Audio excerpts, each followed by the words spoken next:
ইমানু নূরুন কয় ইমান হলো বিশ্বাস নামক একটা পাওয়ার একটা আলো। ইমান কারে বলছে?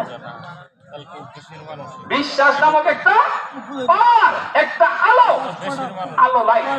ইমান হলো বিশ্বাস নামক একটা আলো পাওয়ার একটা বাতি।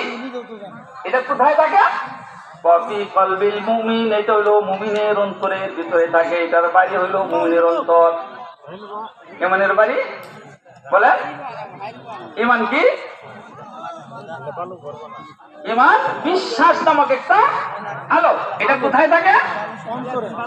মুমিনের কলবে। তো কলব কাকে বলে? এটার বাড়ি হলো মুমিনের কলব। তো কলব কাকে বলে? আল্লাহ নবী বলতেছেন, আলা ইন্না ফিল জাসাদিল মুসাইদা সালুহাত সালুহাল জাসাদু কুল্লু ওয়া ইযা ফাসাদাত ফাসাদাল জাসাদু কুল্লু আলা ওয়া হিয়াল কলব।